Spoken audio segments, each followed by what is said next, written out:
Hola, ¿qué tal amigos? Estamos aquí en otra edición de Anitov dentro de la sección de Mikirben, que es, como ustedes saben, una sección especial en la cual nosotros nos dedicamos a tratar de conocer desde adentro, es lo que significa Mikirbenu, desde adentro, lo que pasa en el mundo judío, en el mundo aquí, sobre todo personalmente vivo aquí en Jerusalén, en Israel, y tratamos de que ustedes que están ahí en casa y que no puedan tener la oportunidad de conocer lo que pasa dentro del pueblo judío y sobre todo dentro de cada una de las líneas, ¿no? Hay veces que escuchamos cosas como de rebote, con mucha desinformación, a veces nada más nos confunden, a veces también nos infunden muchos prejuicios, y la idea aquí es justamente tener un lugar de ptihut, de apertura, donde podamos integrar conocimientos a través de conocer a la persona como lo que es. Antes que sea un judío, sabemos que es una persona, y lo más importante es de que a través de lo que nosotros vamos a mostrar, ustedes tomen sus conclusiones y puedan tener una opinión más infundada. Eso es lo más importante. En esta ocasión no estamos en directo como lo hacemos en las ediciones de Mikirbenu. Esta es otra modalidad, esta será una edición por temas de que simplemente los tiempos, todo eso, y creo que es algo realmente donde vamos a conocer a la persona, en este caso, más de una manera más dinámica y más de adentro, donde nos pueda compartir qué exactamente está haciendo. En esta ocasión estamos con Ari Schoenfeld, el Rab Ari Schoenfeld, un rabino. Él no le gusta que le digamos rabino, pero yo sé que es un gran Talmid Jajam, un gran estudioso de Torah, un gran amigo mío desde hace muchísimos años. Si no me equivoco, también es un alumno del Rab Elisha Kaufman. También. O sea, que también somos hermanos por ahí. Sí, seguro. Tenemos el mismo padre espiritual. También es pelirrojo, como el Rab Elisha Kaufman. Van dos seguidos, no sé qué significa esto. Y bueno, queremos conocerlo, es un personaje muy especial. Él fue, digamos, seleccionado. Tengo el mérito de poder tenerlo. Bueno, estamos en su oficina, en su consultorio. Esta fue digamos, como algo que se dio, pero en realidad es algo increíble porque lo que él tiene para mostrar al mundo es maravilloso. Podemos decir que pasó por todo el ciclo, desde que era una persona que en sus inicios no estaba muy apegado a lo que eran todos los valores del judaísmo, y poco a poco él fue encontrando su camino dentro de la Torá. Se metió muy, muy a fondo, extremadamente a fondo. Se casó en Jerusalén y posteriormente empezó a desarrollar un proyecto que es parte de lo que es esencial de por qué estamos aquí con él. Lo voy a platicar en resumen, antes de esta larga introducción. ¿Quién es él? Es mexicano, radica desde hace 20 años aproximadamente aquí en Jerusalén con su esposa y 4 hijos. Estudió la maestría en Ciencias de Computación en la UNAM, también de la UNAM como el Rab Elisha Kaufman. Tiene 2 licenciaturas, una en Matemáticas y otra en Ciencias de la Computación de la Universidad Hebrea de Jerusalén. Cuenta con publicaciones académicas en simposios internacionales en esta área. Atendió a varios cursos de neurociencia y tratamiento de discapacidades de aprendizaje en el Mahon Schreiber en Israel, así como cursos de rehabilitación de neuropsicología de la Universidad de Málaga en España y Neurokeshev en Kentucky, en Estados Unidos. Adicionalmente, cursó varios cursos de capacitación de varias herramientas de diagnóstico, todo esto basados en la neurociencia y con la prueba que es su especialización, la prueba de Moxo, que vamos a ver un poquito de qué se trata, la cual tiene el certificado como Master Trainer. Ha tenido también una amplia experiencia en una gran variedad de proyectos, desde el diseño de implementación de sistemas, softwares de créditos para bancos y la construcción de softwares también para satélite mexicano de la UNAM, es el SAT. UNAMSAT-1, hasta el diseño del software para la enseñanza por medio de la computadora. Actualmente es director de un proyecto que ahora vamos a conocer, que tiene un gran impacto social aquí, está empezando a muy fuerte. Su organización se llama Ayeladim Shelanu, que significa nuestros niños, nuestros hijos. Un proyecto de detección e intervención temprana, poniendo al servicio de los niños los últimos avances de la neurociencia. Esta organización ha evaluado más de 8,000 niños en 9 años, de los cuales ha tratado a casi 1.500 niños con éxito en más de 85% de los casos. Su visión es muy simple: vinimos a este mundo a tomar la responsabilidad de construir y ayudar, especialmente en esta época donde hay tanta gente que se dedica sistemáticamente a lo opuesto, ¿sí? Desafortunadamente. Es una difícil labor, comenta, pero lo que da la mayor satisfacción posible es justamente esto. Cabe recalcar que él tiene una gran trayectoria en el mundo de las yeshivot, de los centros de estudios talmúdicos. En Jerusalén estudió en una de las yeshivot más importantes de Jerusalén, en la Yeshivat Mir, durante 10 largos años y maravillosos años. Bueno, hasta acá la introducción. Cuéntanos un poquito de ti, Ari. En resumen, ¿cómo empezó ¿qué hacías en México? ¿Cómo te fue?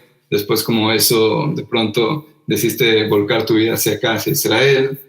Y bueno, empiezas a meternos un poquito en eso para después posteriormente llegar a la parte, digamos, como dicen en Argentina, a los bifes. Quiero que sepan que es una historia impresionante, ¿sí? No vamos a tener exactamente el tiempo para entrar en detalle a su historia, pero en otro espacio lo vamos a hacer. Bueno, no sé muy bien. Después de esta introducción hasta me dan ganas de conocerme. O sea, mamá, suena increíble. La presentaste muy bien. Es que la musa es muy grande.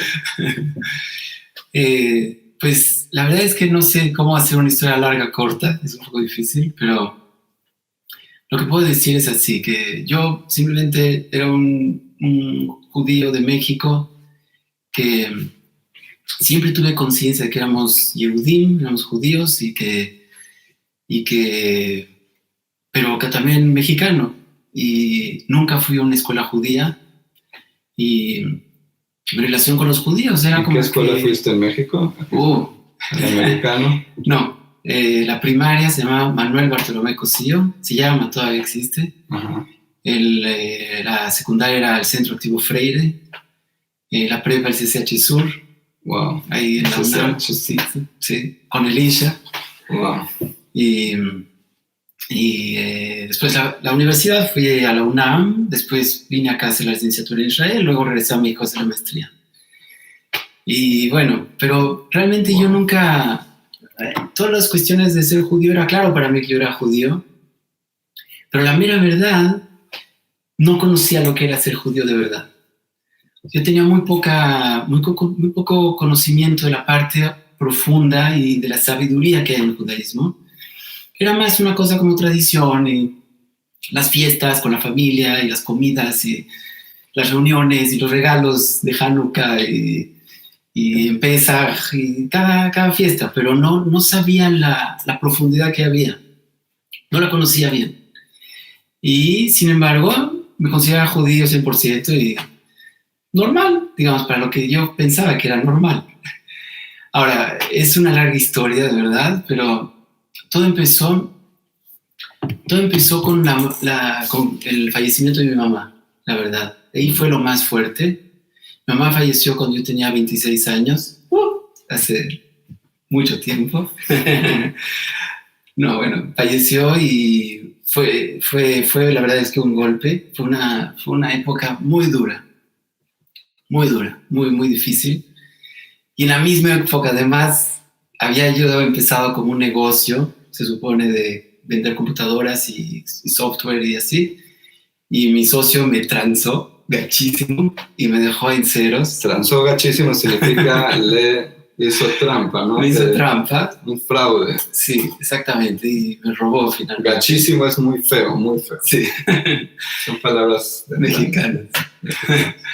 Y entonces, de verdad fue una época muy difícil. Puede ser que puedo contar una historia que justamente fue clave. Sí. Hace 3 meses había fallecido mi mamá y de verdad eran los meses más difíciles que he pasado probablemente en mi vida, de sentirse solo, la verdad, como que de repente de verdad te sentías solo. Mi papá estaba ahí, gracias a Dios, es una gran persona y todo, pero es diferente la mamá que el papá. Es la verdad, es en la cuestión de cómo como que saber la confianza y la tranquilidad que alguien va a estar ahí siempre. El papá obviamente va a estar, pero la sensación es con la mamá. Mamá es mamá. Mamá es mamá.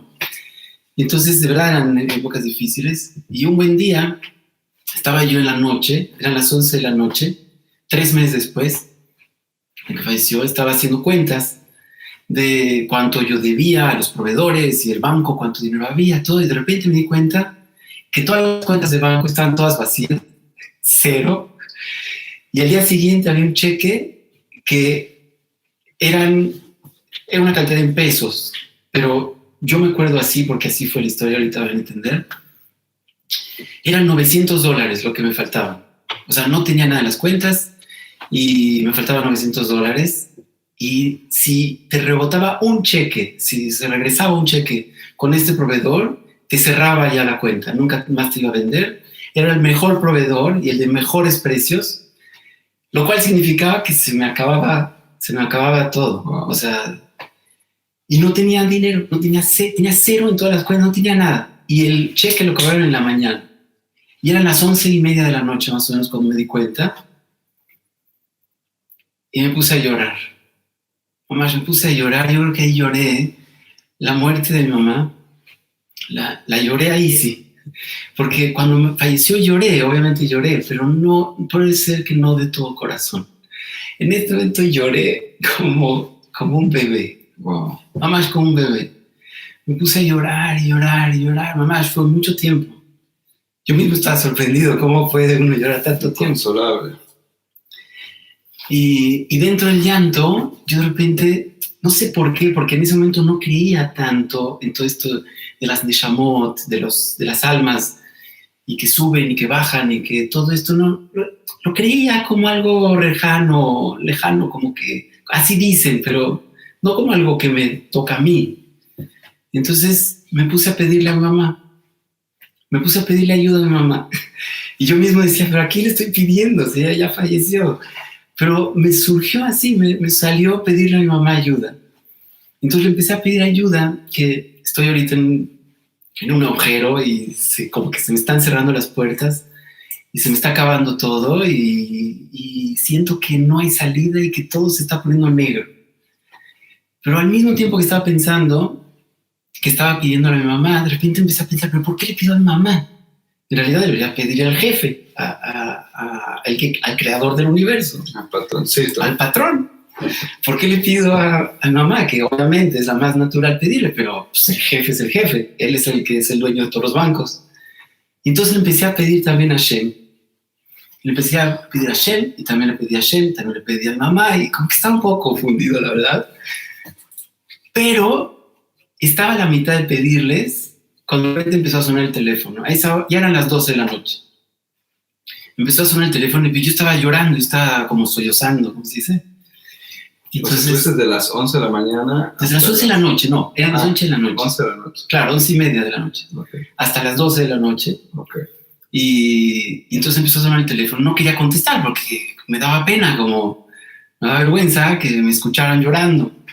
Entonces no contestaba e insistían. Sonaba a las 12 de la noche, era un poco raro. Entonces como insistían tanto, dije, puede ser algo importante, no sé. Entonces contesté y era mi tío Pepe. Mi tío Pepe yo no lo había visto en muchos años. Es un tío muy querido, pero son de esos tíos que los ves en las fiestas muchas veces y después mucho tiempo no se ven. O sea, no, él vive en una zona de la ciudad, yo en otra, no es algo... Nos queremos mucho, pero pues no nos vemos todos los días. Y entonces me dice mi tío Pepe, hola Ari, ¿cómo estás? Oye, necesito una computadora urgente. Y me dijeron que tú vendes computadoras. Entonces le dije, sí, tío, pero yo estaba con el ánimo así, sajoneado. Entonces le dije, no, sí, pero pues ahorita no tengo, la verdad, algo listo y no tengo nada que darte.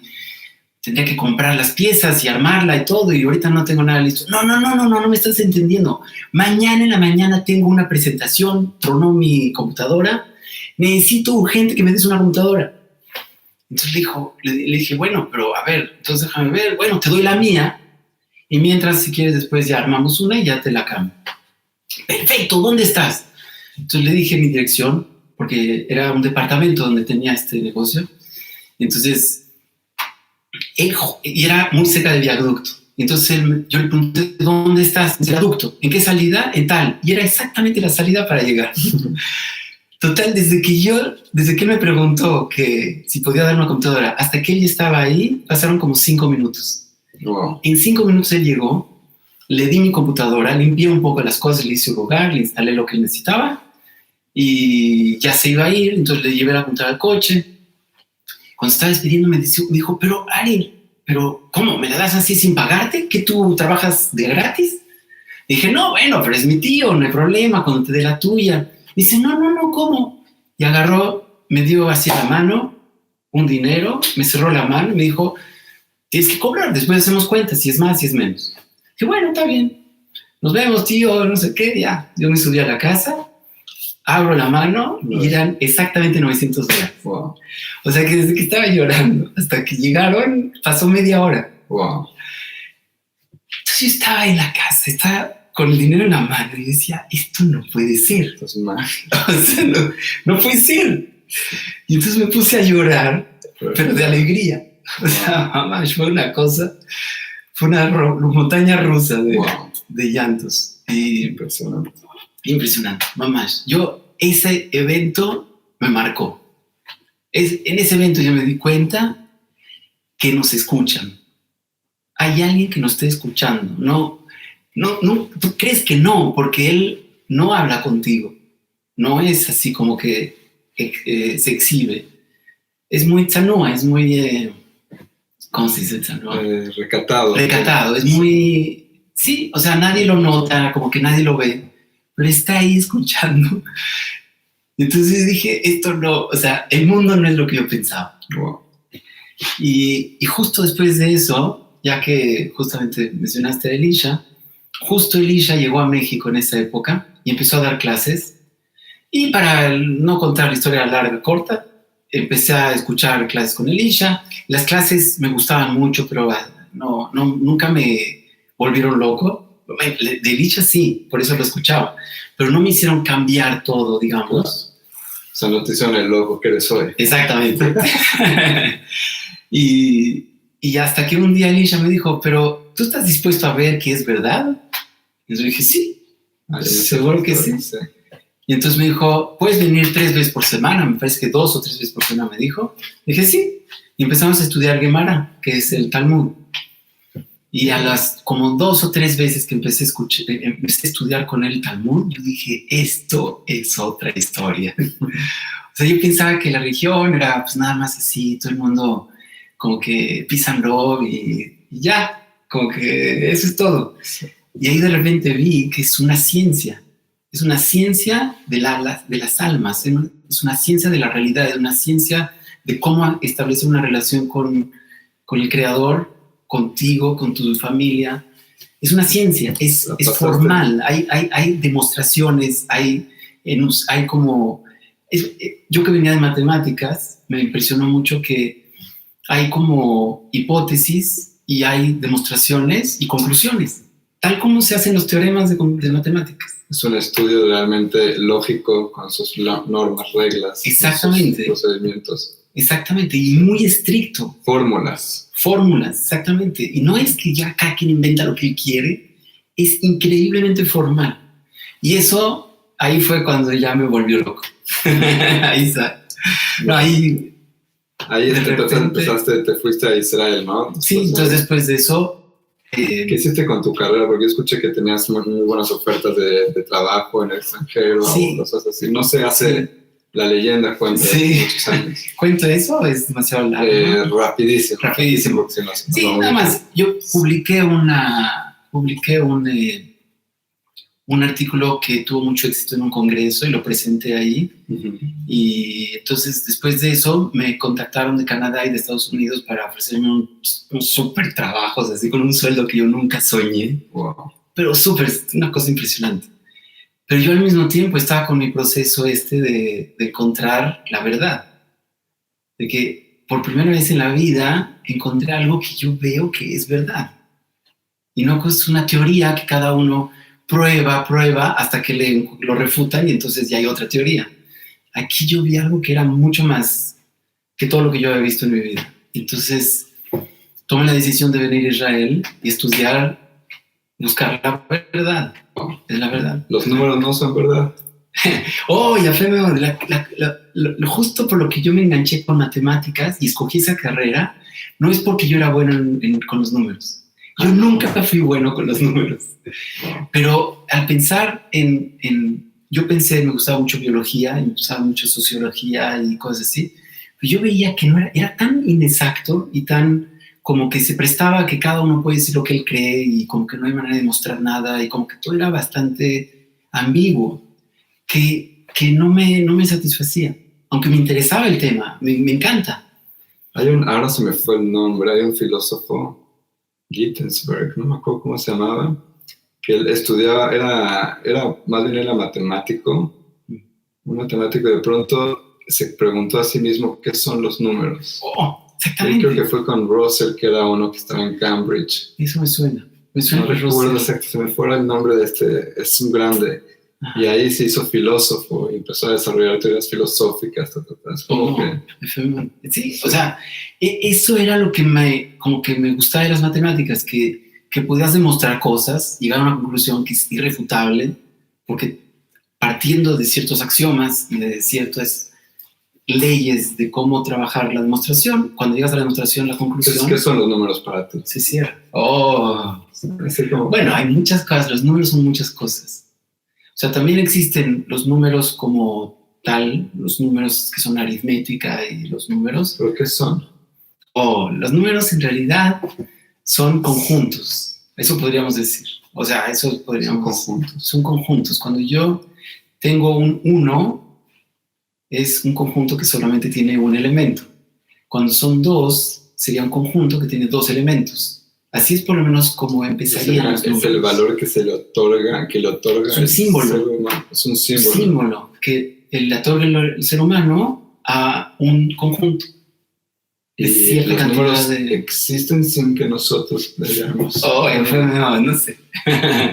Pero yo estoy seguro, pero eso sí es algo que la naturaleza está creada en base a números. 100%. 100%. Pero ¿quién pone el valor mismo de cada conjunto? ¿Dónde está el límite entre cada conjunto y cada conjunto? No, bueno, cuando son elementos que son físicos, entonces sí te permite decir esto es uno y este es otro porque tienen sus límites y son 2. Claro, pero porque estás hablando de que tú estás midiendo eso. Pero claro. Sin que nosotros, digamos, en una teoría, digamos, sin que haya alguien que le asigne un valor a través de la... En realidad los números son un consenso.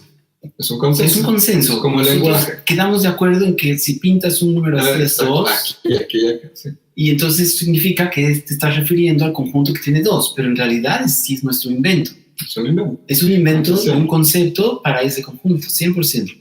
Pero eso también, el número de Euclides, ¿no? Se ve que la naturaleza está diseñada con una perfección numérica. El número áureo. El número áureo, exactamente. Todo tipo, los números racionales, irracionales, todo eso. Sí. O sea, es increíble cómo se nota. Yo eso lo puedo decir hoy, después de haber estudiado en las yeshivot. Pero se nota que Hashem lo creó con toda intención, que el mundo lo creó con números, existiendo las matemáticas. Los números que dicen los científicos pueden ser las mismas 22 letras que dice el alfabeto. Bueno, es que también los números, como decimos, es un consenso. Por ejemplo, tú puedes definir tu universo de números que hay del 0 al 10, 0 al 9. Son 10 símbolos. Entonces es tu sistema decimal. Pero las computadoras, por ejemplo, que nada más puede ser que hay electricidad o no hay electricidad, entonces es binario. Entonces el consenso es que ahí todo tu universo de números son 0 o 1. Pero puedes transformar entre un universo y otro. Un número binario que es 0, 1, entonces es 1, y 1, 1, que sería 11, entonces aquí es 3, por ejemplo, X. Entonces, en realidad esas cosas ya son decisiones, son inventos. Son decisiones arbitrarias. Arbitrarias, 100%.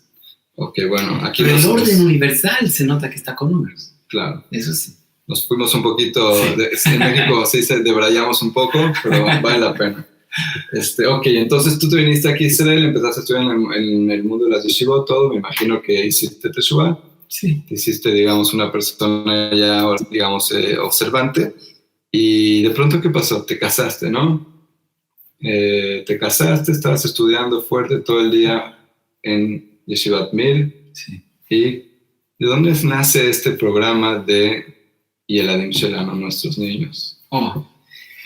Bueno, también es otra historia. Sí, claro. Entonces vamos a ver si, entonces, dinos cómo es que nace esto y en medio, bueno, cuando ya termine un poco esa digamos, esa explicación, cuando nos compartas esto, entonces introdúcenos un poco a lo que es el mundo de la neurociencia para tener un background. Ok, con mucho gusto. Bueno, nada más una cosa que diría, que cómo yo considero y cómo siento que fue mi proceso cuando vine acá a Israel a estudiar.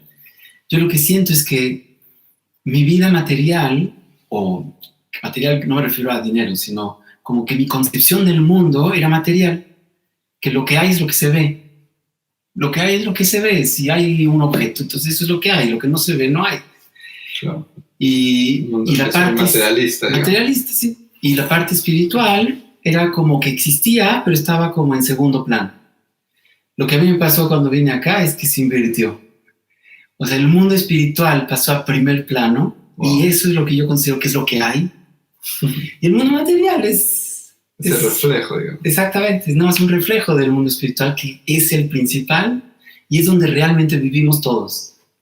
Y por eso cuando una persona, cuando come chocolate, cuando comes el primero te encanta, pero cuando ya te acabaste 6 cajas, ya no aguantas más.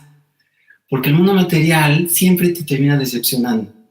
En cambio, el mundo espiritual es donde realmente vives, es donde está tu alma, es donde está tu amor, tu odio, o tus emociones, tus pasiones. Ese es el mundo real de cada persona. El mundo físico va y viene, como dice, ¿no? Sí. Vinculas el mundo emocional con la parte más espiritual de la persona. Sí. O sea, la parte emocional yo creo que es el verdadero tú. El verdadero tú es tus emociones. Para que tú puedes funcionar, seguro que tú puedes funcionar y hacer cosas, pero tú eres tus emociones.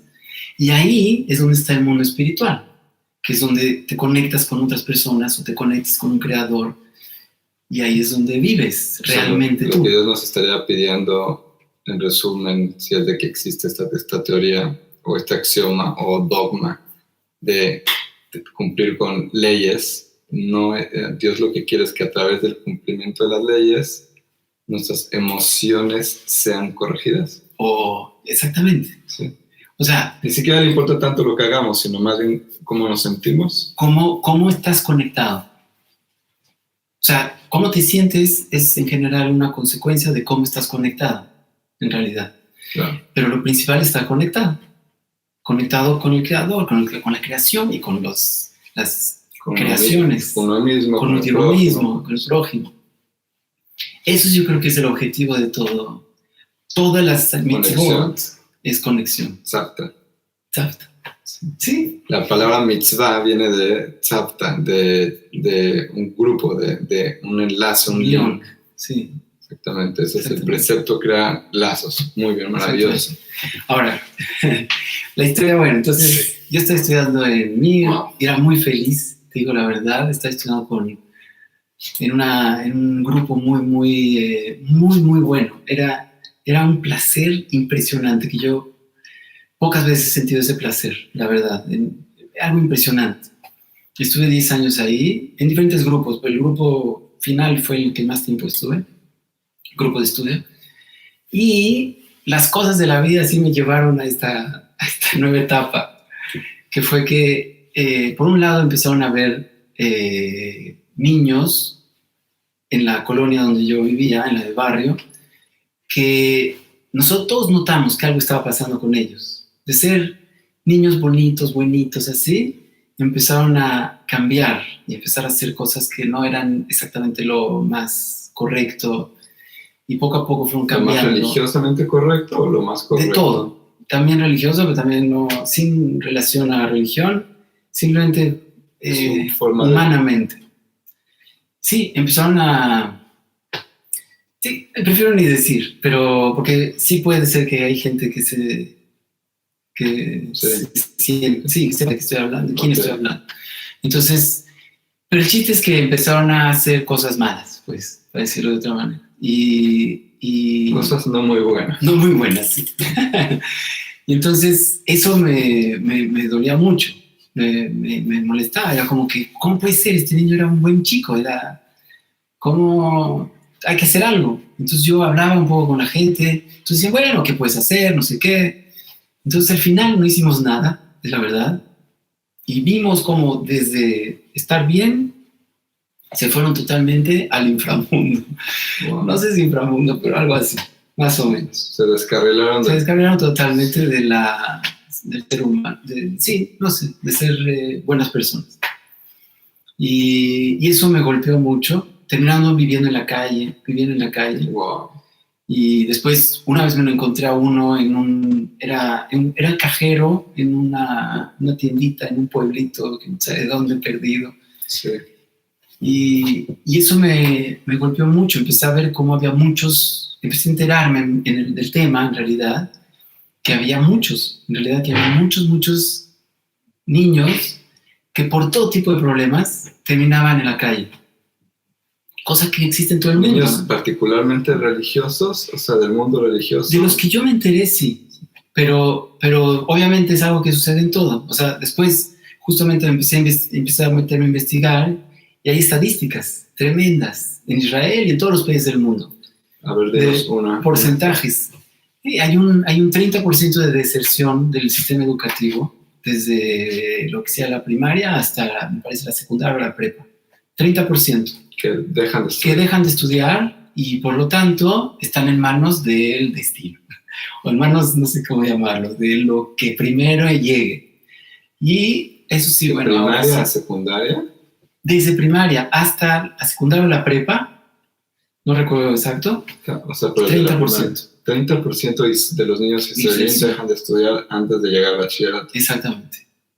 Lo cual significa que al no estudiar, bueno, habrá los que chance y se van a trabajar, pero desafortunadamente la gran mayoría dan vueltas en la calle, empiezan a conocer a gente que no es exactamente la mejor y entran en otro tipo de negocios prohibidos, de acciones prohibidas. A lo inmediato, digamos, al mundo de lo inmediato. Quieren ganar mucho dinero muy, muy rápido. Sí. Y prueban todo lo que se puede probar. Satisfacción inmediata. Todo instantáneo, exactamente. La generación del microondas. Exactamente. Wow.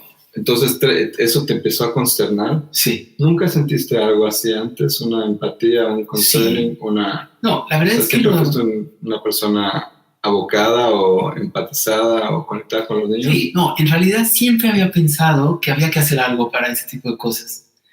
Pero esto yo lo había pensado cuando era adolescente, 15, 16, no sé. Y ahorita ya estamos hablando que yo ya tenía 30, 31, cuando pasó esto. Entonces sí es otra etapa en la vida.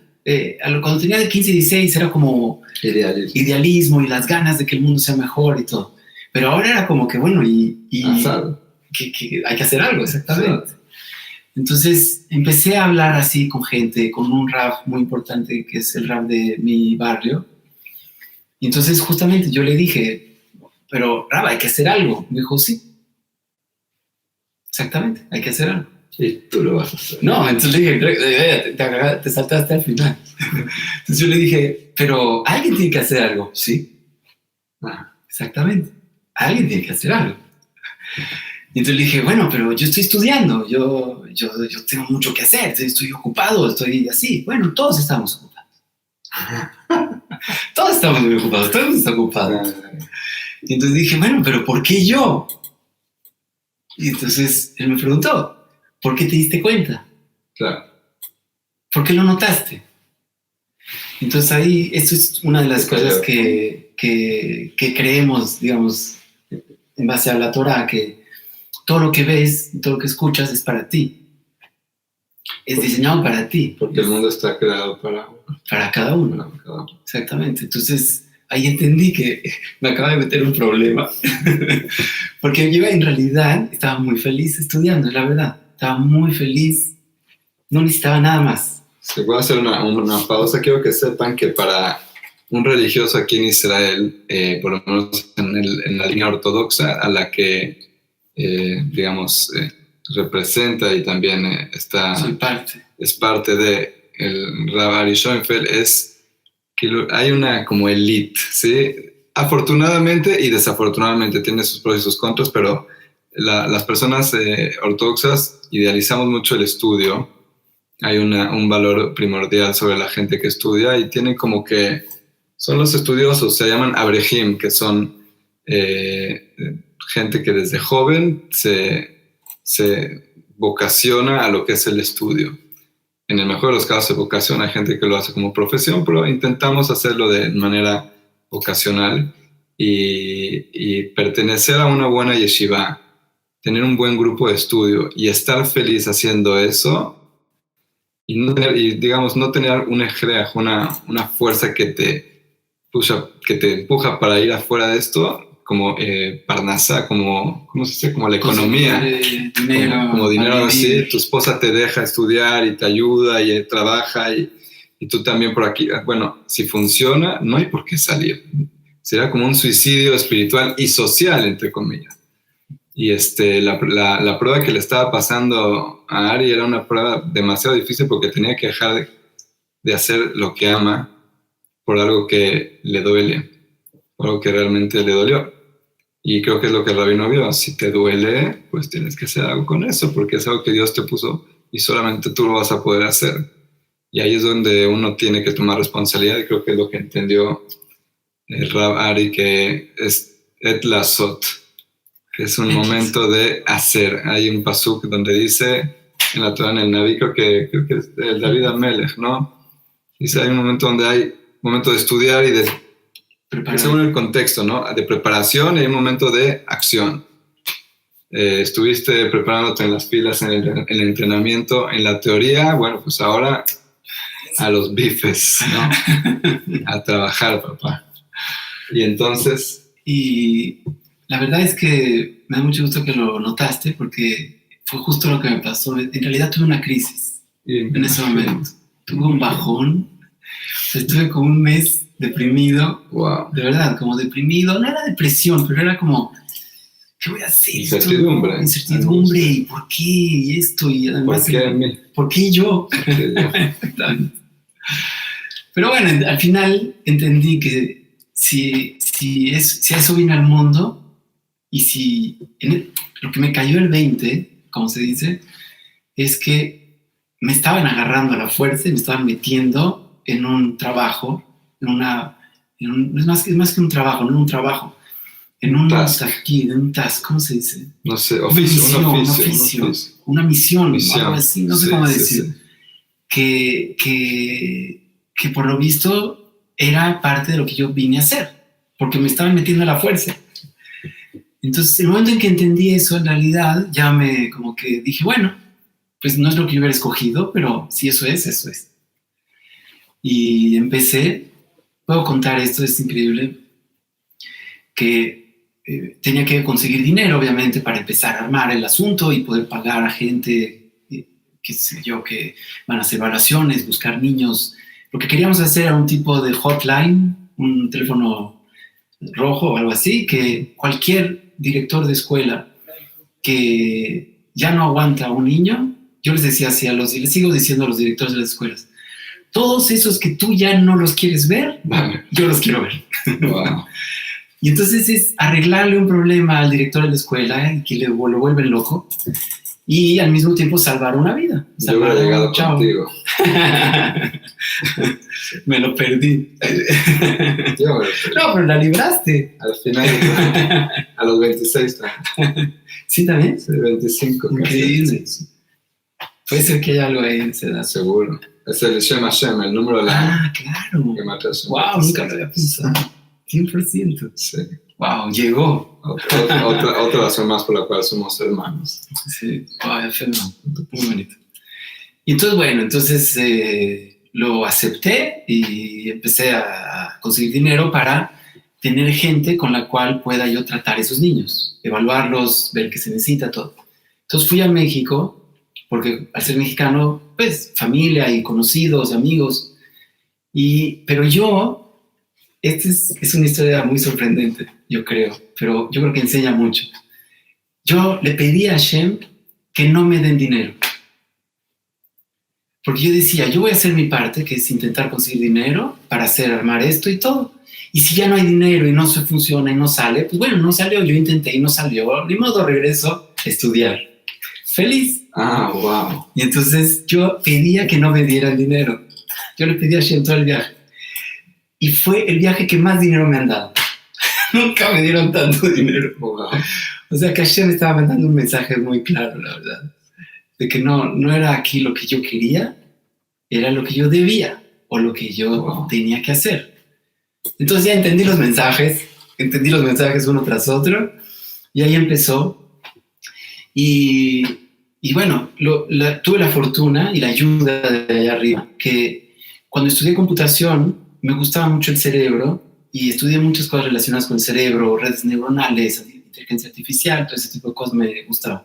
Entonces estudié mucho el cerebro, entonces tenía como una tendencia, una neguía, ¿cómo se dice? Sí, una tendencia a buscar desde el punto de vista del cerebro. Si algo no está funcionando bien, entonces ver en el cerebro qué es lo que está fallando o cómo cambiarlo, mejorarlo y reforzarlo. Entonces llegué a las neurociencias que yo no las conocía en ese momento, no, eran nuevas también. Las neurociencias así como por tal empezaron a desarrollarse fuerte desde hace 30 años más o menos, más fuerte, digamos. Y esto ya fue hace 10 años, entonces tenían 20 años, digamos, en ese entonces, no siguen siendo bastante desconocidas. La gente ya las escucha mucho de neurociencias, pero todavía siguen siendo desconocidas. Y hay muchas técnicas que se han desarrollado que son impresionantes. Entonces, eso fue lo que me dediqué a buscar técnicas basadas en neurociencias para el tratamiento de los problemas. ¿Por qué? Porque hay un concepto que yo entendí en esa época y también había empezado a entender, digamos, cuando estudié, que uno piensa que el cerebro está acá, pero en realidad no. El cerebro está en todo el cuerpo. La Torá llama al cerebro Melech, el rey. O sea, el cerebro es el rey del cuerpo y está en todos lados. Llega hasta cada punto y rincón de todo el cuerpo. También para controlar y también para medir y sentir todos los sentidos. Es el Melech, realmente, como tendría que ser un rey, tendría que llegar a todos lados. Exactamente. Ese es el concepto de Melech. No solamente a su gabinete, claro, y amigos. Claro, al revés. Es el que llega a todos y cada uno. Ein Melech velo am. O sea, si no hay un pueblo que busca al Melech, no hay rey. El rey no puede buscar. No puede ser tirano. Es claro, si no es así, es un tirano. O un gobernador. Pero el rey, en el concepto de la Torá, es alguien que es desde abajo. Toda la gente lo quiere ahí. Lo busca y lo quieren y todos lo escogieron. Es unanimidad. El rey es por unanimidad. No hay votaciones. Todo el mundo está de acuerdo. Wow. Eso es un rey como debe de ser. Wow. Entonces, en el cuerpo es así. El rey, que es el cerebro, está en todos lados y ayuda a todos y da feedback, digamos. Recibe feedback y ayuda. Retroalimentación a todas las partes del cuerpo. Entonces, cuando yo muevo, voy a poner un ejemplo. Vamos a llegar ya un poquito, me voy a adelantar un poquito, pero sirve muy bien como ejemplo. El cerebro necesita energía para poderse concentrar, para poder pensar, para poder resolver un problema. Y eso, normalmente, una persona lo puede hacer a voluntad. Yo puedo concentrarme a voluntad. Ahora, hay personas que tienen déficit de atención que no tienen esa capacidad, no tienen la posibilidad de hacerlo a voluntad. Cuando algo los super jala, entonces los jala. Cuando no los jala, no los jala. Pero no lo pueden cambiar. Es muy difícil para ellos hacerlo a voluntad. Pero, y eso es un malentendido que hay, ¿qué pasa si un niño o una persona que tiene esto empieza a caminar o moverse o se empieza a ser hiperactivo? Cuando él se mueve, cuando uno camina, el cerebro forzosamente se enciende es un sistema automático para que yo no me golpee y no me caiga y no choque con los objetos y pueda llegar al destino. Automáticamente, por fuerza, el cerebro se despierta y empieza a funcionar mucho más. Es semiautomático. Por la caminada, porque, bueno, en el sí, término de lo que estés caminando automático, pero el sistema de equilibrio, el sistema, que todos son automáticos en realidad, pero se encienden a fuerzas, o sea, el de equilibrio, de medir distancias, de tu propriocepción, de hecho, es sentir tu cuerpo para saber si te vas a pegar o no te vas a pegar. Todo ese tipo de sistemas se encienden por la fuerza, quieras o no, se encienden. Y por eso, aunque estés cansadísimo y no dormiste toda la noche, cuando te levantas y empiezas a moverte y caminas, te despiertas. Muchas veces cuando uno está muy cansado y se quiere despertar, eso es lo que hace, se para, entonces empiezas a estudiar caminando, por ejemplo, o hablar caminando, eso te ayuda a despertarte, porque activas los sistemas a la fuerza. Entonces vemos eso de que el cuerpo tiene un cierto control sobre el cerebro, de activarlo, digamos, siendo que el cerebro en realidad lo está activando. O sea, el cerebro es el que me permite caminar. Como te activaban a ti también. Sí, exactamente, de arriba. Exactamente. Y el Melech llegó y exactamente. El microcosmos y macrocosmos. Exactamente, nomás. Y bueno, y entonces, cuando uno refuerza el cerebro, entonces también está reforzando el cuerpo. Claro. Y está reforzando todas las funciones del cuerpo. Y todo lo escribir, caminar, escuchar. Todo lo que uno hace, en realidad, el cerebro es el que está mandando ahí. Dime algo es que te me fuiste para allá. Nada más tener una pregunta antes. No, está perfecto. Tener una pregunta antes. ¿Cómo es que pasaste de ver que había niños problemáticos y atacar directamente que es algo un problema neuronal o digamos, de comportamiento que tiene que ver con la mente? Sí. Y no a decirle a los papás, digamos, por ejemplo, no llamarle la atención a los papás, ver si los papás están haciendo las cosas bien. Claro. Quizás, no sé, quizás haya otro parámetro, quizás tengan muchos hijos y este es el último que ya nadie ni se acuerdan cómo se llama. Tú vente para acá. Sí, o sea, ¿tú cómo te llamas? ¿Cómo te llamas? Isaac, Jacob, Abraham, Benjamín, acá, no importa. ¿Cómo sabías que no era algo así realmente natural? O quizás... No sé, cualquier otra cosa. Sí, no, muy buena pregunta. En realidad me salté esa parte, ¿cierto? Me lo salté. Al mero principio, yo lo que pensé es que justo me iba a dedicar a eso. Papás que les pegan a los niños. Yo lo primero que pensé, yo veo que un niño problemático, el niño no tiene la culpa. Claro, el papá le pega, la mamá está loca o no sé qué, o le gritan, eso. Sí, algo así, pero no voy con el niño. Claro, 100%. Eso es lo que yo creía también. Ajá. Y lo primero que hice, de hecho, fue empezar a investigar justo ese tipo de problemas. Entonces hablé con gente.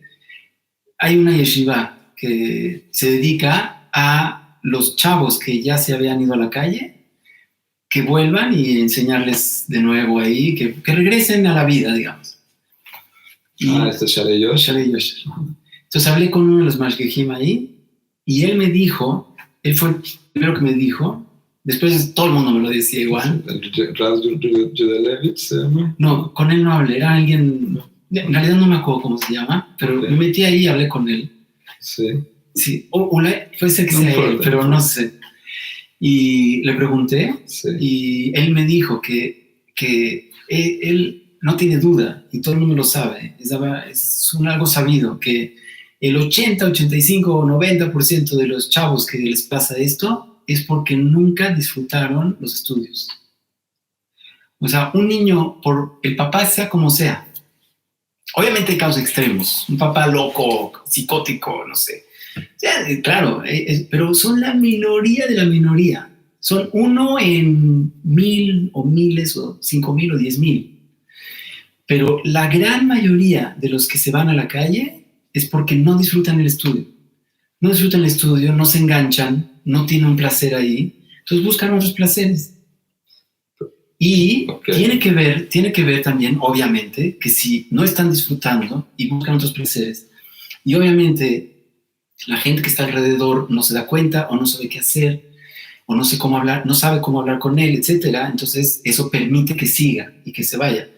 Pero en realidad, en el fondo, es que no tiene dice, no, yo no nací para esto, yo quiero otra cosa, se frustra. Un niño que le cuesta trabajo entender o le cuesta trabajo poner atención, sí, se sienta ahí desde la mañana hasta la tarde y está viendo mal, que todo el mundo se ríe y todo el mundo disfruta la pregunta y la respuesta y no sé de qué están hablando. Un día está bien, 2 días, 3 días, 10 días, 1 año, 2 años, 3 años, hasta que tú ya dices, basta, yo no puedo venir acá, no entiendo nada, no me gusta, además me gritan y se enojan conmigo porque no hice la tarea o porque no hice esto, porque no contesto, porque no sé ni qué me están preguntando. Entonces, todo el tiempo hay una situación así, hasta que dicen, bueno, vamos a buscar otra cosa. O sea, que de tener un problema escolar académico pasan a tener un problema de comportamiento social, que es lo que tú detectaste en el barrio. 100%. Y a través de que detectas un problema social de comportamiento, entonces eso te regresa a la pregunta que de nuevo que sería el hecho de que en realidad todo viene de un problema académico. Sí, pero lo primero que vemos, lo primero que preguntamos a los papás con los niños que ya son problemáticos así, es cómo le va en los estudios. Y es prácticamente el 100% que dicen que no le va bien y no le gusta y se pelea todo el tiempo con el maestro y es fijo. Wow. Fijo. Eso es fijo. Y una cosa que me acordé cuando dijiste, una cosa que me dijo un rap muy grande, me dijo una vez algo que me encantó, que dice, nadie le gusta ser el tonto. Es mucho mejor ser el malo. Wow. Entonces, cuando hay algo que no entiendes, por ejemplo, y te pregunta el maestro, oye, pero ¿cuál es esto? Entonces, en lugar de decir, no sé, y es ridículo y todos se ríen, no sé qué, tú pones una cara de, no te voy a contestar, o sea, lo que sea. Claro, sí, y te haces el malo. Y tienes poder. Exactamente, tu dignidad, digamos. Dignidad, sí. Uno tiene que cuidar siempre la dignidad y pues al parecer como un tonto no lo va a poder cuidar, claro. Entonces la recupero a través de humillar al otro, ponerme arriba. Le aviento un papelito, hago una tontería, un chiste, me burlo. O soy rebelde y hago lo que quiero. Lo que sea. Sin tener que ofender al maestro directamente. También. Claro, eso sucede, pero suele suceder. Pero hay de todo, exactamente. Wow, impresionante. Impresionante. Mucha sabiduría. Yo he aprendido mucho de todo esto. Pero bueno, entonces por eso empecé a buscar, porque toda la intención era prevenir, no corregir. Cuando el chavo ya está en la calle, ya se puso a inyectarse o no sé qué, cualquier cosa, no hay con quién hablar. Se puede y habría que hacerlo, pero ya es un poco tarde. Entonces yo siempre busqué... Quizás no es Ariel que tiene que hacer eso. Exactamente. Otra persona. Pero yo aceptan candidatos.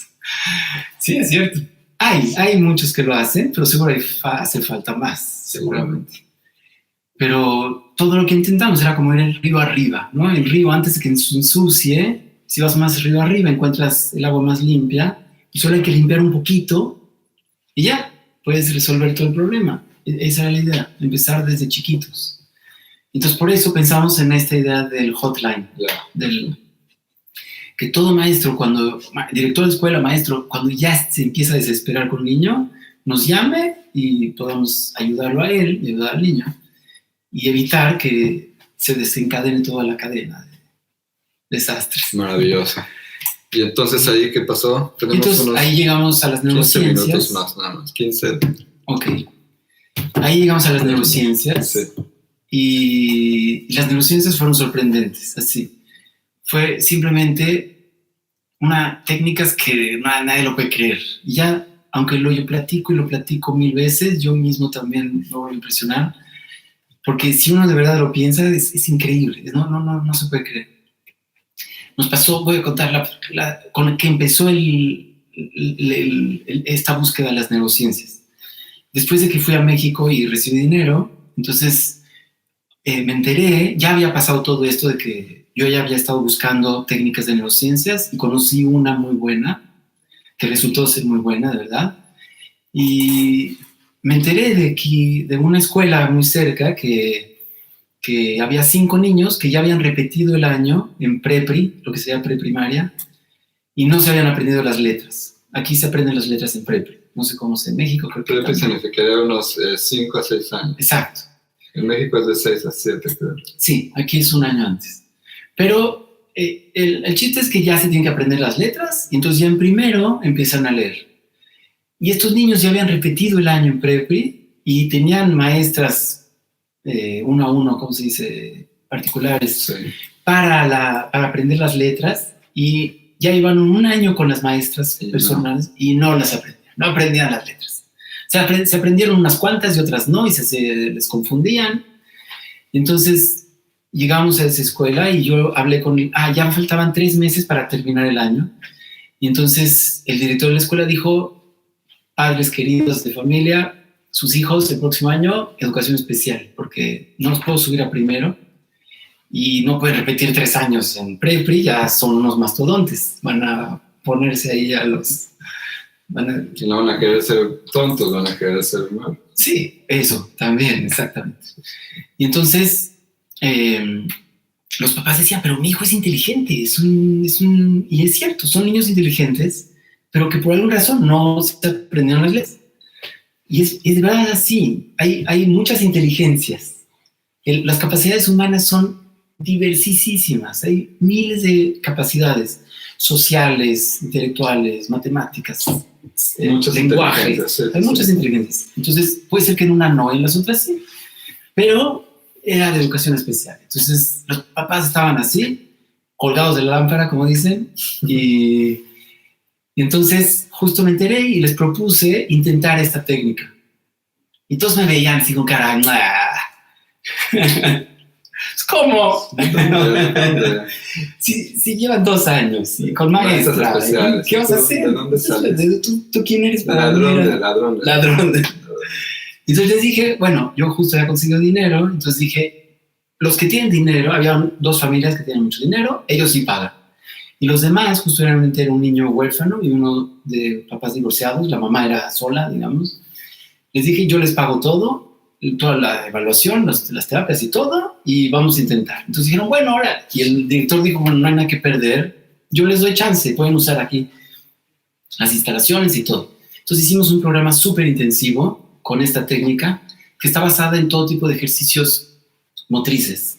Por ejemplo, hacer esto mientras estás hablando, o mientras estás pensando, o tienes que resolver un problema.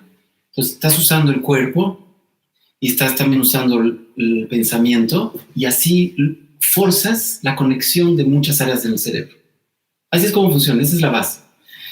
Entonces hicimos ese tipo de ejercicios y nunca tocamos las letras. Eso fue lo que más todo el mundo decía: están locos estos, están haciendo así, y que va a empezar a leer.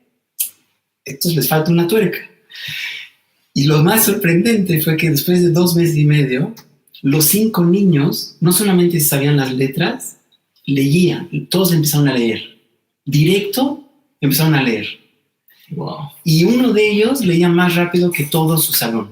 Era el más rápido de todos. Wow. O sea, todos estaban aprendiendo a leer, había unos que ya podían. Solamente con la técnica de... No es solamente este ejercicio, son muchos ejercicios. No, practícalo, es buenísimo. Conectas cosas, ¿verdad? Pero no en cámara. No, me da vergüenza. No va a ser 2 tú. Yo tampoco sabía, yo lo hice. No, te ves un maestro.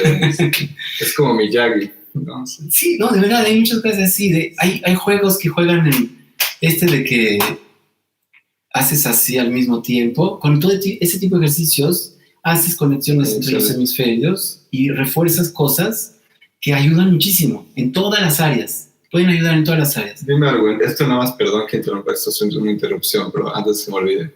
Tiene que ver, la Kabbalah siempre hace mucho hincapié en que primero hagamos cosas con la derecha y luego con la izquierda, ¿no? Y depende si la persona es zurda, o ¿cómo se dice? Sí, zurda. Zurda, ¿no? Zurda, sí. Si es de que es zurda, entonces hay ocasiones donde la Kabbalah le dice que haga las cosas con la zurda y después con la derecha, para ellos es donde no, la derecha es prioritaria. Es cierto. Tiene que ver con que con esto también puede ser que la Kabbalah encare de cierta manera el formar nuestro cerebro hacia ciertas tendencias, puede ser. Es muy interesante lo que dices. Según la Kabbalah, el hemisferio derecho es el más importante y es como el que está más arriba, digamos, y el hemisferio izquierdo es después. Y según los descubrimientos de las neurociencias es impresionante, pero hay mucho de eso. ¿En qué sentido? No en todo, pero ¿en qué sentido? El hemisferio derecho es el que se encarga más de cosas abstractas, conceptos, ideas. Es mucho más elevado en ese sentido. Es como mucho más sublime. Los pensamientos así de el entender el fondo, el mensaje que hay entre líneas, todo ese tipo de cosas es con el hemisferio derecho, que es un tipo de jochma, ¿cómo se dice? De inteligencia, un tipo de inteligencia como más elevado. Conocimiento, sí. Sí. Y el lado izquierdo, el hemisferio izquierdo, son detalles, mucho más de detalles. Lo práctico, orden dentro de las cosas. El lado derecho, bueno, no tiene orden, es como un entendimiento global. Tú ves una imagen de una persona y ya desconfías de él o confías en él. Y si alguien te pregunta, ¿pero por qué desconfías? ¿Por qué desconfías? No puedes decir por qué. No, por su barba o por sus ojos o por la oreja o por cómo está parado. No sé por qué, no te puedo decir por qué. No tiene esos detalles, no tiene los detalles, pero hay un entendimiento global. Y puede ser que tiene razón. Y más asertivo también puede ser. ¿Y cómo? Y mucho más asertivo. Sí, puede ser rapidísimo. Asertivo.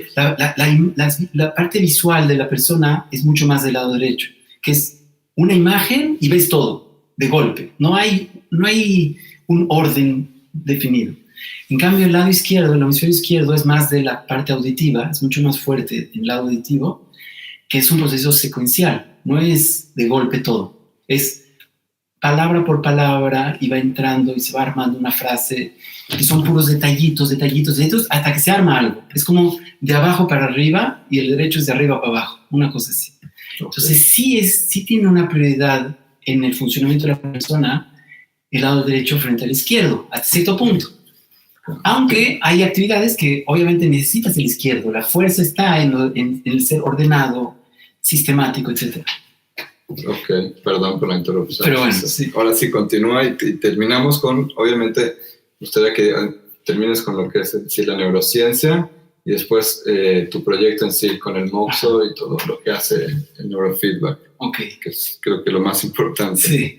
Bueno, entonces las neurociencias, en pocas palabras, lo que hicieron con lo que vimos, de hecho, que todos nos sorprendimos, cuando estos 5 niños empezaron a leer y ni siquiera tuvieron que trabajar las letras. Cuando una maestra particular trabaja la lectura con niños, normalmente lo que hacen es repetir las letras. Pero si el niño no se las puede aprender, eso significa porque algo está atorado. El conocimiento y el cerebro, todas las funciones en el cerebro son como una pirámide. Las funciones más elevadas y más complejas se basan en funciones más sencillas y más simples que están más abajo, que son la base. Si yo no puedo detectar sonidos, entonces no voy a poder entender palabras y un lenguaje y todo. Hay un paso inicial que es detectar sonidos, convertirlos en letras, las letras en palabras, las palabras en frases, las frases en conceptos. Es todo un proceso que va de abajo para arriba. Okay. Que es de cosas sencillas, se va armando hasta que llega a algo más complejo. Entonces, las técnicas en general de tratamiento empiezan de arriba para abajo. Si es lectura, entonces machacar la lectura como locos 20,000 años. Y si eso está atorado algo abajo, entonces no sirve de nada. Y nada más frustra y trauma a un niño que repite algo que le duele, que no lo puede hacer. Nosotros lo que hacemos, las neurociencias lo que hacen es resolver los problemas en la base, en las funciones más sencillas. La captación, la memoria auditiva, hay muchas memorias auditivas. La memoria auditiva inicial, que es nada más de sonidos, y esa memoria permite transformarlo en letras o en sonidos reconocidos. Y después hay una memoria intermedia que tiene que guardar las letras para que se forme una palabra. Y luego hay que guardar una memoria intermedia de las palabras para que se forme una frase, etc. Wow. Es todo un proceso complejo. Increíble. Pero cada uno de esos procesos se pueden trabajar, reforzar, ahí sí repitiendo, pero justo ahí. Y hay que saber cómo, hay que hacerlo poquito a poquito, tomar las partes fuertes y ir juntando las partes más débiles, un poquito de esto junto, etc. Son técnicas, pero eso permite el desarrollo. Okay. Y de esa manera el cerebro crece físicamente. No sé si traer más ejemplos, pero... No, si quieres también podríamos dejar, me pasas algunos links o algo así para que la gente pueda ver más ejemplos de todo esto en casa. Y entonces, el chiste es que todas las neurociencias, las técnicas que usamos basadas en neurociencias, trabajan en eso, trabajan en reforzar las funciones primordiales más básicas, más sencillas, más simples del cerebro, y de esa manera, cuando la base está fuerte, todo lo de arriba empieza a funcionar. Entonces puedes aprender a leer en minutos. Wow. Digo, los niños ya habían captado todas las letras en realidad. El cerebro no estaba funcionando en conjunto.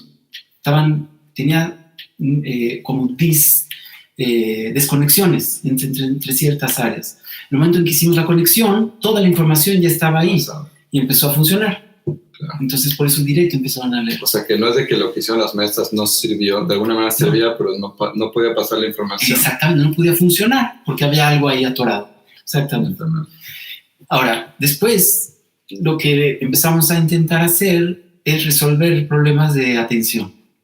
El déficit de atención es la causa número 1 de abandonar los estudios. De todos los problemas de aprendizaje y todo eso, un niño que le cuesta trabajo aprender, es probable que, ¿cómo se dice?, que se salga de los estudios. Pero alguien que tiene déficit de atención tiene una probabilidad mucho mayor. Porque habría que explicar un poco de déficit de atención, pero el déficit de atención es un problema complejo que es la base de todo.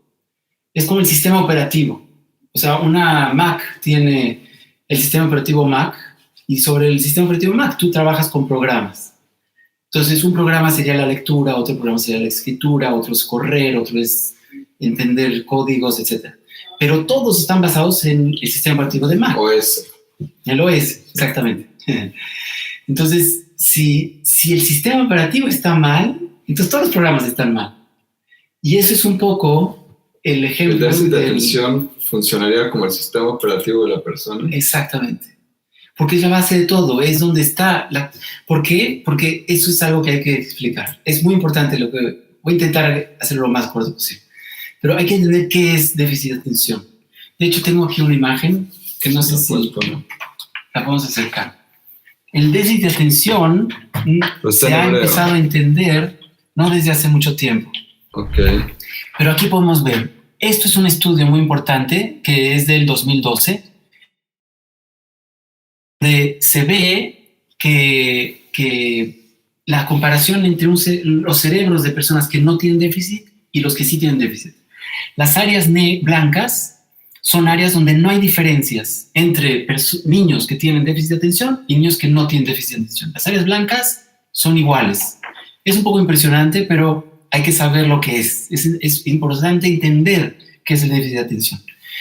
Ahora, las blancas son iguales, pero donde hay color, los colores muestran diferencias en cantidad de materia neuronal, de materia gris, entre el que tiene déficit y el que no. Entonces, hay desde el morado hasta el rojo. Uh-huh. El rojo son hasta 8 años de diferencia. O sea, un niño de 14 años, en esas áreas son poquitas, pero en esas poquitas áreas, el cerebro no se desarrolló de 14 años, el cerebro sigue siendo de 6. Wow. 8 años de diferencia. Ahora, esto no es que cada niño es así, esto es un promedio. Esto es un estudio con miles de niños, cientos de niños. Entonces, lo que hay que entender es que el primer problema del déficit de atención es el nombre. Le pusieron ese nombre antes de entender qué era. El déficit de atención no es un problema de atención. Cero. Ni un solo problemita de atención. El sistema de atención en el cerebro funciona perfecto y a veces mejor que lo normal. El problema de déficit de atención es un problema de autocontrol. Las áreas que están coloreadas son principalmente áreas de autocontrol. El que tiene déficit de atención tiene un problema de autocontrol de su mente, un problema de autocontrol de su cuerpo, autocontrol de sus sentimientos, autocontrol de sus impulsos. Eso es lo que es el déficit de atención. Es un problema en realidad de autocontrol. Todas las personas que son niños que son impulsivos y compulsivos tienen... Puede ser, no necesariamente, no es la única razón que cuando un niño tiene un problema de autocontrol no es que sea a fuerzas TDA. Pero puede ser, es muy probable. Pero, por ejemplo, en la mente es eso. Yo estoy escuchando una clase y mientras me recuerda algo, empiezo a pensar y mis pensamientos se fue. Y si no tengo la capacidad de controlarlo y regresarme a la clase, entonces me fui hasta que de repente regreso. Y eso puede ser media hora. El autocontrol está en esta parte, ¿no? Bueno, en realidad no es nada más acá. No es nada más acá, pero sí es una parte muy importante. Hay varias áreas. En todos los lóbulos frontales en realidad está lo principal, pero son varias áreas. Okay. Son varias áreas. Y bueno, entonces el déficit de atención en realidad, en teoría, se puede corregir igual. Si esas áreas que están menos desarrolladas las podemos desarrollar a través de ejercicios, entonces se puede resolver el déficit de atención. Y efectivamente encontramos, afortunadamente, con la ayuda del jefe, porque sin él esto no hubiera llegado a ningún lugar, encontramos ciertos equipos que permiten hacer eso, permiten detectar. Se pone un electroencefalograma que detecta la función neuronal, se transmite a la computadora y con la computadora yo puedo ver si la persona está haciendo foco, está enfocado o está divagando. Lo puede medir. Wow. Que no es neurofeedback, no es exactamente neurofeedback, pero es parecido. Eso sí, es parecido. ¿Cómo se llama el programa para que la gente también lo busque? También van a estar ahí los links para que lo vean. Se llama NeuroKeshev. NeuroKeshev. Entonces, este aparato permite ejercitar el control. ¿Este aparato dónde está la patente o quién le da? En realidad es un aparato de Estados Unidos, de Kentucky, y nosotros lo compramos, pero en realidad desarrollamos, ellos lo usaban nada más para adultos. Y nosotros lo compramos y lo empezamos a desarrollar para niños. Entonces, en realidad, y los resultados fueron sorprendentes. ¿Por qué ellos no lo utilizaban para niños también? Ellos, no sé si, bueno, ellos en principio porque supongo que lo que querían era ayudar a los adultos, nada más porque sí. Pero también tenían la dificultad que no sabían cómo hacerlo, porque es un trabajo muy diferente en adultos y en niños.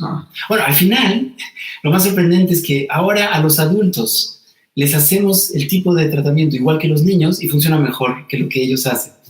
Wow. O sea, ellos tienen el aparato y nosotros lo que descubrimos fue una manera de usar ese aparato que resultó ser mejor todavía. Y entonces también es buena para los niños y también para los adultos. ¿Ustedes le pasaron ya la información a esto? No todavía porque hay negociaciones ahí, porque él quiere que sea de gratis. Y nosotros queremos tener un cierto acuerdo que nos ayude también, nos apoye. Finalmente somos una organización sin beneficios sin objetivos de lucro, como se diga. Entonces queremos su apoyo, entonces estamos negociando. Wow. Sí, pero bueno, ese es el aparato que estamos usando hoy en día y tenemos resultados sorprendentes. Tenemos un estudio que hicimos con los resultados de una medición objetiva antes de empezar el tratamiento y después una medición después del tratamiento por medio de la computadora y los resultados son significativos estadísticamente. O sea, sí hay es increíble, o sea, yo eso no lo puedo creer. ¿Cuáles son más o menos los números que manejan? ¿Cuántos chicos, cuántos niños? Bueno, ahorita estamos tratando con esta terapia más o menos 350, 400 niños al año, pero queremos crecer, hay muchos más, la necesidad es mucho mayor. Es importante entender que en el momento en que los niños desarrollan, en realidad ya baja la necesidad, ya no necesitan medicamento. O sea, resuelve el problema, ya no necesitan tomar el medicamento que suple este déficit de las áreas que no están fuertes. Usted me está diciendo que la gente los niños que toman Ritalin, todo este tipo de medicamentos que son hechos justamente para este tipo de padecimiento de falta de autocontrol. Exacto. Entonces, a través de la implementación de este tratamiento, de una manera paulatina se va dejando la dependencia. La necesidad del medicamento. Wow. Sí, 100%. Esos son muy agresivos esas medicinas. Sí. O sea, es cierto que también, eso yo lo tengo que decir, tengo que ser muy honesto. El medicamento tiene su lugar también. Hay veces, o sea, el tratamiento lleva tiempo, tarda en hacer efecto. Es como músculos. Voy a un gimnasio. No puedo ir 2 días y ya tener los músculos como Charles Atlas. Shelpam. Como Schwarzenegger, pues. Schwarzenegger, sí. Hay que ir mucho tiempo. Hasta que crecen los músculos tarda tiempo. El cuerpo cambia poco a poco. Entonces, si hay un niño que ya está en peligro, es verdad que el medicamento lo puede salvar. Y es necesario. Yo sí recomiendo que cuando hay un peligro de perder al niño, obviamente hay que darle medicamento. Sí. Pero, eso también es muy importante, hay que saber dar el medicamento. Tiene que ser el medicamento correcto, exactamente. Hay muchos medicamentos en el mercado. Y cada uno es diferente, cada persona reacciona diferente a cada medicamento. Es muy importante encontrar el correcto y en la dosis correcta. Son 2 factores que se tienen que buscar con paciencia hasta que encuentras el que es bueno para el niño en la dosis adecuada. Y cuando es así, entonces en realidad le hace bien y no hay efectos secundarios feos. Es cierto que pierde apetito, por ejemplo, pero que tiene temblorina o que tiene palpitaciones, todas esas cosas no debe de haber. O tics, todo ese tipo es prohibido. Es prohibido seguirle dando el medicamento cuando tiene ese tipo de efectos secundarios.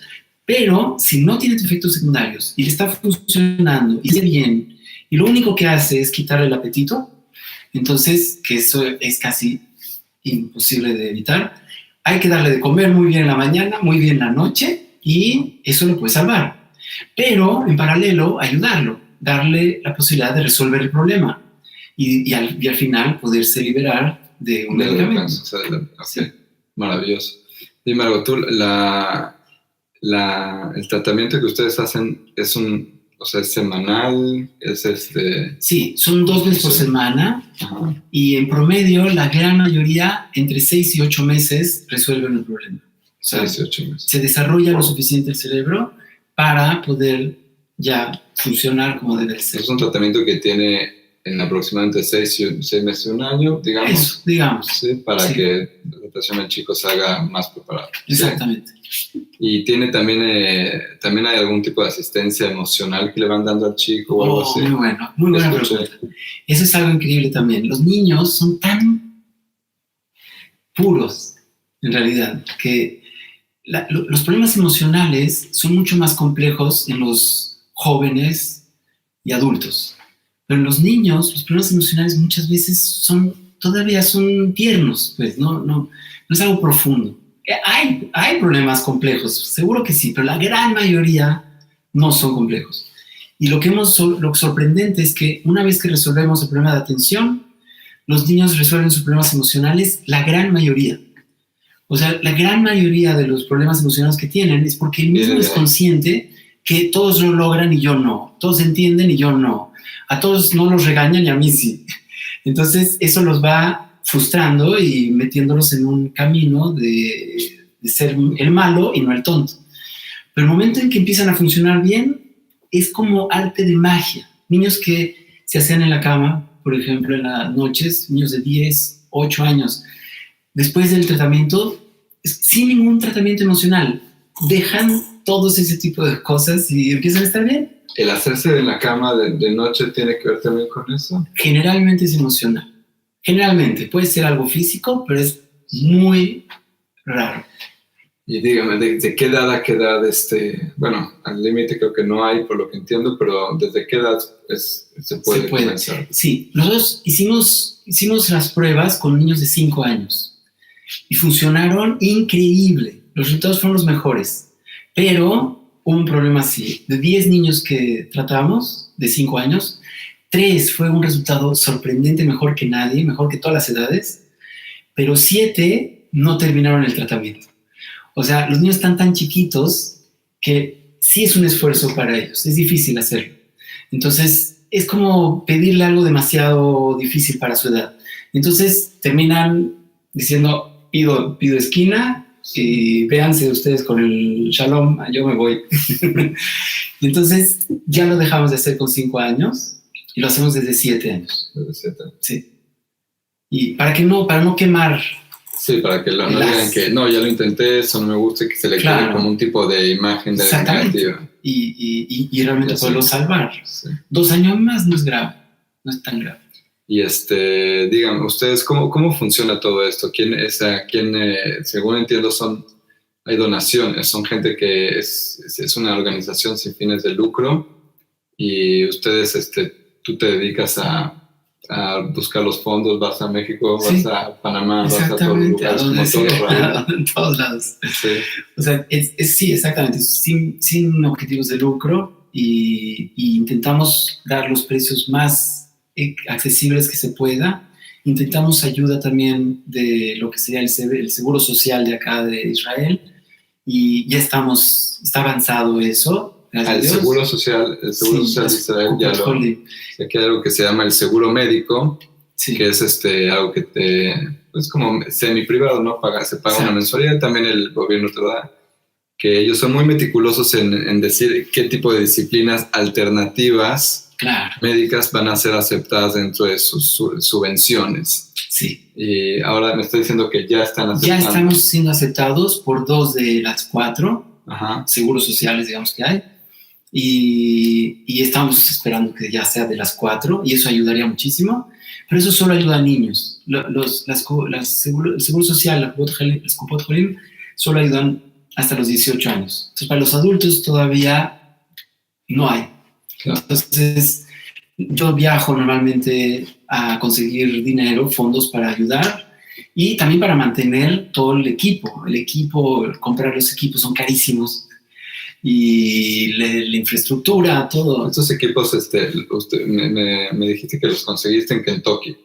Sí, hay otros más, pero el principal que es para atención es de Kentucky. Exactamente, fui allá, tomé el curso. Wow. Y después reformamos todo, además. O sea, ¿Tienes cuánta gente trabaja con usted en la organización? Con eso hay 40 terapeutas con este sistema. Que están difuminados o dispersos en el país. En el país, en todo Israel. Sí. En 6, que en realidad son 6 clínicas y aparte de eso, los 40 reciben en su casa. O sea que hay 40 puntos de atención. Wow. Digamos, pero clínicas así, armadas, hay 6.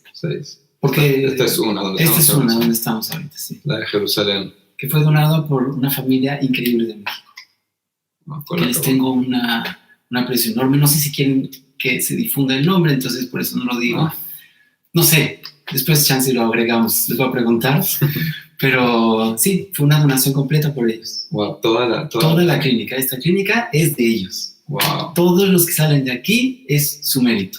Wow. De verdad. Es algo increíble. Es una familia increíble. No, y es difícil porque yo conozco, es difícil hoy en día, sobre todo a nivel general, dentro del mundo de la comunidad, sobre todo, que la gente confía en productos, en proyectos que no son directamente de algo religioso, algo como una yeshiva, sí. Una institución de beneficencia, ayuda médica. O comida, sí, como que esto es, o no sé, bodas, Brit Milá, cosas así, como que es algo más estándar. Pero esto es algo que tienen que creer en el proyecto. Sí. Porque es algo neurofeedback. ¿De qué me estás hablando? ¿Qué es neurofeedback? No, que electrodos, que sí, que la déficit de atención. ¿Qué es eso? O sea, me imagino que debe ser difícil recolectar fondos. La verdad que sí. Sí, bueno. Ha sido difícil. Y en el año del corona ha sido dificilísimo. Sí, para todos. Sí, para todos. Sí. Entonces, ahorita justamente también por el corona justamente hemos también recibido casos muy feos, la verdad. Sí. O sea, el corona a todos nos cambió la vida, ¿no? Fue ¿cómo se dice? Disturbante, no sé si perturbador para la vida de todo el mundo. Pero la verdad es que también yo creo que la mayoría fue positivo. Yo sí creo que la mayoría fue positivo. Muchas familias que ahora tenían que vivir juntos en la casa se unieron. Hay papás que me dijeron, yo llevaba 20 años comiendo fuera de casa y estando todo el día fuera de casa. Es la primera vez que como en mi casa. 20 años. Wow. Mi esposa cocina muy rico. Wow. Disfruto mucho comer con mis hijos. Increíble. O sea, les cambió la vida a mucha gente para bien y se unieron. Sí. Pero desafortunadamente también hay el otro extremo opuesto. La violencia familiar. Sí. Divorcios, peleas, separaciones, aunque no haya divorcio, pero separaciones que no pueden vivir juntos. Locuras. locuras de problemas. Es increíble lo que ha pasado. ¿Y dónde viene esto? Entonces, ahorita estamos en una campaña especial porque la dificultad de conseguir recursos en esta época se juntó con una necesidad mayor de casos difíciles que no tienen dinero. Justamente los que están en problemas así están divorciados y están pagando abogados y tontería y media y están rompiendo platos en lugar de construir platos. Y entonces no tienen dinero para pagar. Y de verdad son casos donde los niños están en riesgo. Son niños en riesgo extremo. Entonces empezamos a intentar, con esta campaña, estamos haciendo una campaña justo ahora, el miércoles del jueves. Miércoles, jueves 1 y 2 de septiembre. 1 y 2 de septiembre es la campaña mundial para juntar fondos. Es la primera vez que lo hacemos, así que si hay detallitos, entiéndanos, nunca lo hemos hecho. Afortunadamente mucha gente muy buena había ayudado todo el tiempo y siguen ayudando muchos, pero falta mucho. Muchos ya no pudieron, también ellos han tenido dificultades. Sí. Entonces, ahora están muchas, estamos viendo mucha gente que está en campaña más. Es algo, la semana pasada hubieron 4 campañas aquí en Israel, pero creo que es esto, no sé si puedo decir, pero nos pone de alguna manera situaciones en el mundo, en la vida en particular, donde se dan crisis, y a partir de las crisis entonces uno puede empezar a ver de qué lado está. Está del lado de la luz, de los que van a ayudar a salir de la crisis, a ver dónde yo voy a ser parte de la solución, o soy parte de los que se quejan, de los que dicen, bueno, ahí hay otros más pidiendo, otros más, no sé qué, tratando de sacar provecho, o de simplemente ser apático, así de centrarse en uno mismo, ¿no? Yo que lo que entiendo de todo esto es una situación de salvar vidas. No es algo de haz que el niño estudie mejor y se saque 10 de calificación. No. Es algo de salvarle la vida, el mundo emocional, que según como lo entiendo también que le dijo Rab, que de eso se trata la vida, ¿no? La vida se trata de tener kesher. Kesher es conexión. Si falta una conexión acá, no vas a tener una conexión tampoco correcta con tu mundo interior, y la persona va a acabar en la calle, va a acabar pensando que él es malo, pensando que es tonto, y rectificando constantemente ese mecanismo, ese círculo vicioso dentro del vicio, donde se va destruyendo su vida. Y el niño simplemente quizás necesitaba un neurofeedback, una asistencia, alguien que le diga, no necesitas portarte como un malo, ni tampoco eres tonto. Vamos a ver, y de repente el niño florece. Sí, pues. Y si tenemos la oportunidad de salvar la vida, un mundo emocional, una persona, que de ahí puedan salir también familias, todo esto es generaciones. Entonces tenemos la oportunidad de salvar vidas. Creo que es importante poner atención, no ver esto como algo alternativo, sino como ver algo como que realmente Atzalat Nefashot, como salvar vidas, como un hospital, prácticamente, sí. Y bueno, eso es a nivel ahora de lo que dijo de la campaña. Y bueno, a nivel personal, no sé si quieras agregar algo que falta. Hay mucho material, pero como ven es demasiado el contenido, y lo que, Hashem, el mundo del Rab es rico, vasto y seguramente demasiado profundo, pero yo personalmente te agradezco mucho por la oportunidad. No, sí. Es muy, muy lindo ser parte de gente tan... Ustedes se dan cuenta de la calidad de la persona. Es un corazón bueno, una voz noble, una causa mucho más digna y noble. Es una persona que sacrificó, entre comillas, digamos, lo que es su placer espiritual para quizás lo que sería una obligación espiritual, y creo que lo está cumpliendo día a día, y creo que ahora puede también sentir como eso también lo elevó y ahora está elevando a otras personas. Baruch Hashem, el que se mete en el mundo de lo que debo hacer y no lo que me gusta hacer, si la persona lo entendió bien, se va a dar cuenta que nunca pierde. Es cierto. O sea, parece que al principio sacrificas, pues es una inversión, al principio duele dar esa inversión, pero si realmente la persona sabe que lo que estoy haciendo es lo que debo de hacer, duele, sigue y pum, florece, y de ahí sale la luz, y estamos viendo un proyecto que pues que creo que está generando luz. Rabbi Está generando Jonathan, luz y te felicito, de verdad te felicito. gracias, yo te felicito a ti que de verdad que tienes esa visión tan aguda y tan... de Es que verdad, no, es evidente. de verdad. No hay que ser evidente, No por hay mí, que verlo sino por- evidente. Ah, de verdad, ya me hiciste llorar. Oh, Muchísimas gracias. no, es un privilegio para mí. Te agradezco muchísimo, Rabbi Jonathan. También por tu trabajo. Yo creo que difundir conceptos de verdad que den luz al mundo es una misión que no tiene par. El mundo está totalmente balagán, ¿cómo se dice? En lío, En lío. caos. Todo de cabeza. Estamos de cabeza. Todo de cabeza. Es impresionante como todo está de cabeza. Y vino el corona, lo vino a revolver más. Ahora estamos de cabeza con corona. Sí, sí. Pero lo más increíble es que el corona, yo creo que ha venido a enderezar muchas cosas. Sí. Papás que no comían en su casa 20 años, ahora están comiendo en su casa. Sí, Eso es un enderezar. sí. Y quizás lo que se rompió es porque estaba roto también. Sí. Yo siempre dije, si después de que te dijeron que te vas a meter en aislamiento con tu familia te preocupaste,